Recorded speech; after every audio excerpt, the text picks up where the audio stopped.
दुनिया को लगता है मुकेश अंबानी का असली पैसा ऑयल से आता है, जो दिन का 7,000 करोड़ का टर्नओवर जनरेट करता है, या फिर जियो का डेटा जो उनके लिए 1,000 करोड़ से भी ज्यादा का प्रॉफिट जनरेट करता है। अगर आपको लगता है कि यही उनकी असली वेल्थ है तो आप गलत हैं। मुकेश अंबानी जामनगर में एक ऐसी गोल्ड माइन खड़ी कर रहे हैं जो आने वाले वक्त में उनके सारे बिजनेसेस की कंबाइंड वैल्यू को भी पीछे छोड़ देगी। जी हाँ, ये गोल्ड माइन कोई ऑयल या टेलीकॉम का बिजनेस नहीं है, यह है हवा का कारोबार। इसे कहते हैं कार्बन क्रेडिट्स। दुनिया की सबसे बड़ी ऑयल रिफाइनरी चलाने वाला आदमी अब लगा रहे हैं 75,000 करोड़ ग्रीन एनर्जी में। कैसे एक डिजिटल सर्टिफिकेट अंबानी के लिए ब्लैक गोल्ड बन सकता है, आइए कार्बन क्रेडिट्स को डिटेल में समझते हैं।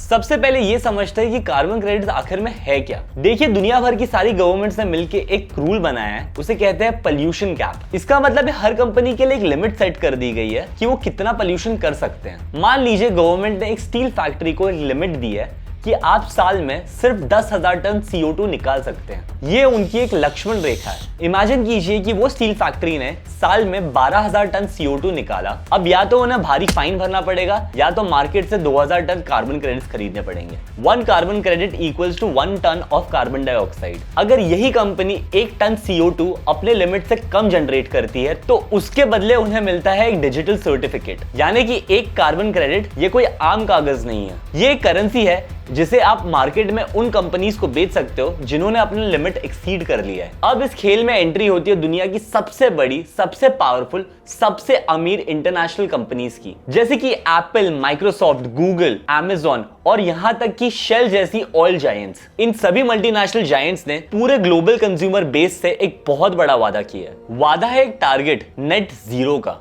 यानी कि ये कंपनीज दावा करती है कि आने वाले कुछ सालों में इनका टोटल कार्बन फुटप्रिंट जीरो हो जाएगा। सुनने में ये बहुत अच्छा लगता है ना? लेकिन ग्राउंड रियलिटी क्या है? रियलिटी ये है उनके मैसिव डेटा सेंटर, जहां आपके फोटोज और फाइल स्टोर होते हैं, वो 24 घंटे चलते हैं और उन्हें मैसिव पावर की जरूरत है। इनकी $1 ट्रिलियन कंपनी मैसिव फैक्ट्रीज बिना पावर और पोल्यूशन किए चल ही नहीं सकते। AI और क्लाउड कंप्यूटिंग के इस दौर में इनका एनर्जी कंजम्पशन बढ़ रहा है, ना कि कम हो रहा है। तो फिर ये अपना पोल्यूशन पेपर पे जीरो कैसे साबित करेंगे? जवाब है आउटसोर्सिंग और कार्बन ऑफसेटिंग। इसे ध्यान से समझिए। अपनी फैक्ट्रीज और सर्वर का पोल्यूशन फिजिकली कम करने के बजाय ये कंपनीज खतरनाक और स्मार्ट रास्ता चुनती है। ये रास्ता जाता है डेवलपिंग देशों की तरफ, जैसे कि इंडिया, अफ्रीका और साउथ अमेरिका। अमीर देशों की कंपनीज का लॉजिक बहुत सिंपल है। इमेजिन हमने पोल्यूशन अमेरिका में किया, लेकिन इंडिया और अफ्रीका में हमने 10 लाख पेड़ लगा दिए, तो हमारा टोटल हिसाब बराबर हो गया। वो डेवलपिंग देशों से जनरेटेड कार्बन क्रेडिट्स खरीद के अपने बैलेंस शीट पे लगाते हैं, जिससे उनका पेपर 100% ग्रीन हो जाता है। लेकिन इस हिसाब बराबर करने के पीछे एक डार्क साइड छुपा है, जहां पर आम जनता की नजर कभी नहीं जाती। एनवायरमेंटल एक्सपर्ट्स इसे कार्बन कॉलोनियलिज्म कहते हैं, यानी कि अमीर वेस्टर्न देश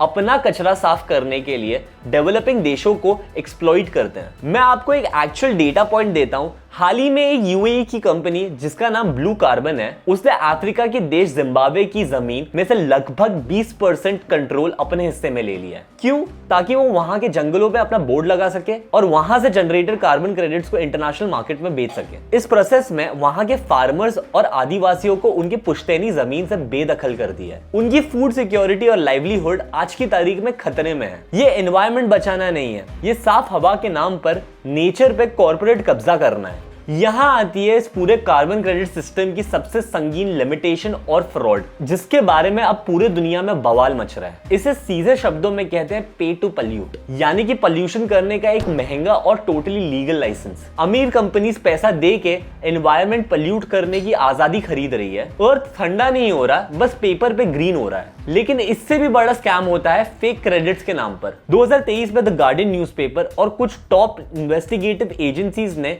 एक रिपोर्ट निकाली जिसने इस पूरे ग्लोबल कार्बन मार्केट की नींव हिला दी। उन्होंने दुनिया की सबसे बड़ी कार्बन क्रेडिट को सर्टिफाई करने वाली एजेंसी, जिसका नाम वीरा है, उसे ऑडिट किया। पता है क्या निकला? वीरा ने दुनिया भर के जंगलों के नाम पर जो millions of carbon credits issue किए थे, उनमें से 90% क्रेडिट्स फैंटम क्रेडिट्स थे, यानी कि नकली और यूजलेस। कार्बन क्रेडिट का एक बेसिक रूल है जिसे एडिशनैलिटी कहते हैं। ये कहता है कि आपको क्रेडिट्स तभी मिलेंगे जब आप नेचर के लिए कुछ एक्स्ट्रा या कुछ नया करेंगे। लेकिन करप्ट ब्रोकर्स क्या कर रहे थे? वो उन पुराने जंगलों पर क्रेडिट्स इशू करवा रहे थे जो करोड़ों साल से वहीं खड़े हैं, जिन्हें काटने का कोई खतरा नहीं था। यानी कि अर्थ को कोई नया फायदा नहीं हुआ, पुराने जंगल्स वहीं के वहीं हैं, लेकिन उन लोगों ने पेपर पे हवा बेचकर करोड़ों डॉलर्स के फेक क्रेडिट जनरेट कर लिए और इन फेक क्रेडिट्स को डिज्नी, गुची और शेल जैसी बड़ी कंपनीज को बेच दिया। जब इन्वेस्टिगेशन हुई तो पता चला कि इन प्रोजेक्ट से एनवायरनमेंट को जीरो फायदा हुआ है। ये पूरा सिस्टम एक इल्यूजन बन चुका था। अब मार्केट में एक नया खिलाड़ी उतर आया है जिसका एनवायरनमेंट से दूर दूर तक का कोई लेना देना नहीं है। वॉल स्ट्रीट के हेज फंड्स, जिस तरह से शेयर मार्केट में लोग बड़ी बड़ी कंपनीज का शेयर लेके होल्ड करते हैं, वैसे ही बड़े बड़े बैंकर्स और इन्वेस्टर्स इन कार्बन क्रेडिट्स को खरीद कर होल्ड कर रहे हैं। क्यों? ताकि इन क्रेडिट्स की कमी हो जाए, इनके प्राइस बढ़े और इन्हें ये मार्केट में महंगे दामों में बेच सके। क्लाइमेट चेंज अब धरती बचाने का कोई मिशन नहीं, बल्कि स्टॉक मार्केट का एक नया डेरिवेटिव बन चुका है। तो इन सब का बिल आखिर कौन भरता है? आम जनता। जब किसी एयरलाइन को महंगे में कार्बन क्रेडिट्स खरीदने की जरूरत पड़ती है तो वो अपने टिकट्स के प्राइस बढ़ा देती है, कॉर्पोरेट अपना टैक्स जीरो कर लेती है और ग्रीन प्रीमियम के नाम पर सारा पैसा आम आदमी के जेब से निकल जाता है। अब आप सोचिए, जब एप्पल और माइक्रोसॉफ्ट जैसी कंपनी को अपने डब्बों पर 100% कार्बन न्यूट्रल का टैग लगाना हो तो वो वीरा जैसी स्कैंडल कंपनी से जंक क्रेडिट्स खरीदेंगी? बिल्कुल नहीं। उन्हें चाहिए हाई क्वालिटी वेरीफाइड क्रेडिट्स। और ठीक यहाँ मुकेश अंबानी का जामनगर में लगाया हुआ 75,000 करोड़ का प्लान पिक्चर में आता है। मुकेश अंबानी को बहुत अच्छे से पता है कि आने वाले कुछ सालों में यूरोप एक इंटरनेशनल लॉ इंप्लीमेंट करने वाला है जिसे CBAM कहते हैं, कार्बन बॉर्डर एडजस्टमेंट मैकेनिज्म, जिसे आसान भाषा में कार्बन बॉर्डर टैक्स कहते हैं। इसका सीधा मतलब यह है कि कोई भी देश की कंपनी ने कोयला या गंदा तेल यूज करके कोई प्रोडक्ट बनाया और उसे एक्सपोर्ट करने के लिए यूरोप भेजा तो वहां की गवर्नमेंट उन पर हैवी टैक्स लगाएगी। रिलायंस की जामनगर की रिफाइनरी दुनिया की सबसे बड़ी रिफाइनरी है। वहां से पेट्रोकेमिकल्स और बाकी प्रोडक्ट्स वेस्टर्न देशों में भेजा जाता है। अगर कल को इन पर यह टैक्स लग जाएगा तो इनका माल महंगा हो जाएगा और इनका पूरा बिजनेस कोलैप्स हो जाएगा। इस एग्जिस्टेंशियल थ्रेट को मैसिव अपॉर्चुनिटी बनाने के लिए अंबानी ने एक गैम्बल खेला है और वो भी 75,000 करोड़ का गैम्बल। जामनगर में वो एक बहुत ही बड़ा हाईटेक इकोसिस्टम बना रहे हैं जहां पर सोलर एनर्जी और ग्रीन हाइड्रोजन का यूज होगा। उनकी रिफाइनरी क्लीन बन जाएगी। लेकिन बात सिर्फ फैक्ट्रीज और मशीन तक नहीं रुकी। आपने जामनगर के वंतारा प्रोजेक्ट के बारे में जरूर सुना होगा। आम जनता को लगता है 3000 एकड़ में फैला हुआ वंतारा सिर्फ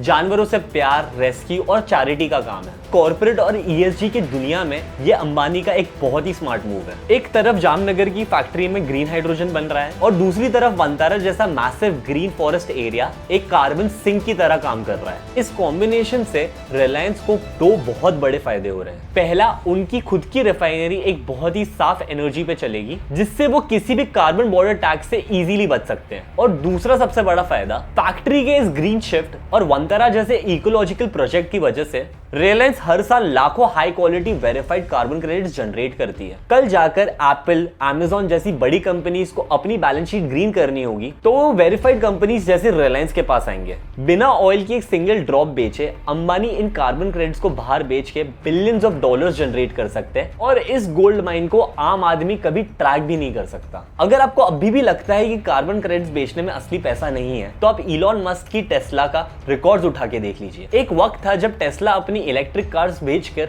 लॉस में चल रही थी, लेकिन फिर भी उनकी बैलेंस शीट प्रॉफिट में दिखती थी क्योंकि इलेक्ट्रिक कार बनाने के लिए यूएस गवर्नमेंट टेस्ला को बहुत सारे कार्बन क्रेडिट्स फ्री में देती थी और मस्क उन्हीं कार्बन क्रेडिट्स को अपने राइवल कंपनीज को बेचती थी जो पेट्रोल और डीजल कार्स बनाकर अपने कार्बन लिमिट्स एक्सीड करते थे। टेस्ला ने सिर्फ एक साल 2021 में कार्स बेचने से ज्यादा प्रॉफिट अपनी बची हुई कार्बन क्रेडिट्स बेचकर कमाया था। अमाउंट था लगभग $1.6 बिलियन, यानी कि 13,000 करोड़। ये एक पूरा फाइनेंशियल गेम है जो अंबानी अब हाईएस्ट लेवल पे खेलने वाले हैं। कार्बन क्रेडिट्स ने हमारे हवा, हमारे पेड़, हमारे नेचर को खरीदने बेचने की एक कमोडिटी यानी स्टॉक मार्केट बना दिया है और उन्होंने इस फ्यूचर का सबसे बड़ा इनविजिबल बिजनेस खड़ा कर लिया है। लेकिन एंड में सवाल हम सबके लिए है, क्या नेचर और पोल्यूशन को ट्रेडेबल एसेट बनाना जरूरी है? क्या कार्बन क्रेडिट सच में हमारे अर्थ को बचा रहे हैं? Comment down your thoughts below and like, share, subscribe.